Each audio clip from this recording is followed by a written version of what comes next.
keeping our focus on international stories this morning. We've spoken about the protests that have unfolded in Iran in the last month.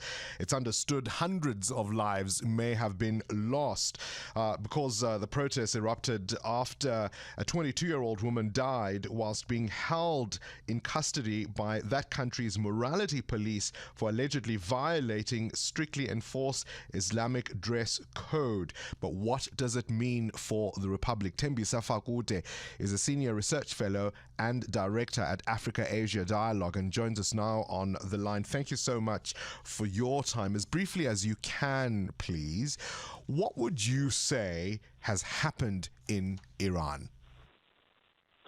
Well, what triggered the current protest was the killing or the death of a young woman by the name of Mahsa Amini, who died in the custody of the police about 3 or 4 weeks ago.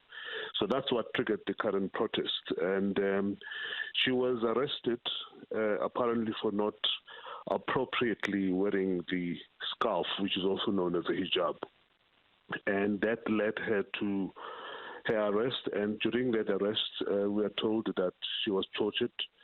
Her head was banged against the police van, and as a result, she suffered from those injuries. And the police, of course, have got a different version to what had happened, claiming that she suffered a heart attack, and the parents, of course, denies her having any history of suffering from heart conditions. So that's what happened. That was the trigger of the current situation that we find ourselves in Iran. All right, that was the trigger. I suppose the background is perhaps a wider conversation about how women are treated in Iran in general. They may have full access to education, they're able to work outside home and even hold public office, but they are required to dress modestly in public.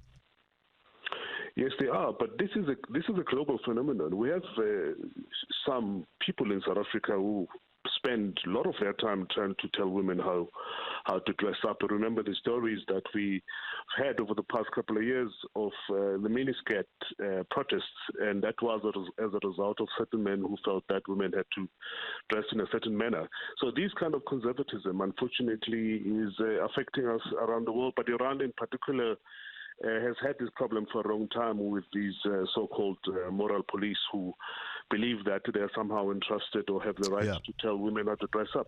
Tell me about the response of the regime. There's been a mighty crackdown. Yeah, of course, as expected. Initially, they had a much more softer tone, giving some sort of guarantees that they were going to investigate this and come up with a solution of what had exactly happened. But later on, we've seen them digging in their heels, and Ayatollah Khomeini, who's the spiritual leader in Iran, then went on to accuse the USA for sponsoring these protests. So since then, they've taken a much more different stand against the protest, and we don't know what had happened now or what's going to happen to that investigation they've committed to initially. There's a photo that's gone viral and it's been circulated by the Associated Press of protesters chanting slogans, the mayhem and chaos that's unfolding there, but also the Basij, right? This parliamentary group of volunteers that the regime is using to spy on the population to try and figure out the ringleaders of the protest. Tell me about the intricacies of what life in Iran must be like, particularly at a time like this. Well, we have a lot of these people. Some of them are, by the way, self-appointed. But the whole concept of what's known as mukhabarat in the Middle East, or the spies, is all over the place, including some family members spying on other family members. So you have these groupings that most of them were established post-1979 after the Islamic Revolution, and they continue till today. And their main purpose or objective is to try and protect and preserve the Islamicness of the state, and they continue to do so. Unfortunately, some of them, of course, misinterpret what Islam is, and they are or have been allowed to continue with impunity doing whatever it is that they're doing. Case in point, the killing and the murder of Mahsa Amin about 4 weeks ago.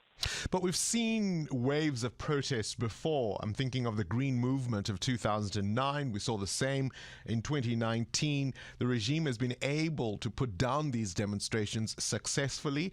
Will this one be different? Well, that's arguable whether they did manage to put down the demonstrations or the protests in the past. I think this is a continuation of that revolution in inverted commas. It continues because the young people are exposed to all the beautiful things that you and I are exposed to internationally. So they want that at the moment. And I think the conservatism and the insistence of the Iranian government to impose its own will on, by the way, a minority will on the larger part of Iran is now backlashing, and the young people are demanding certain freedoms, and I think this will continue, and I don't think it ever stopped, by the way. There were different lulls at different points, but I think it will continue, and we might just see a different Iran in the next couple of years.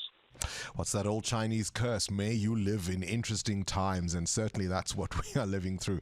Timbisa Fakode, I appreciate your time. Senior Research Fellow and Director at Africa-Asia Dialogue. Current events, developing stories, tough questions, your voice making a difference. This is Breakfast with Bongani Bingwa.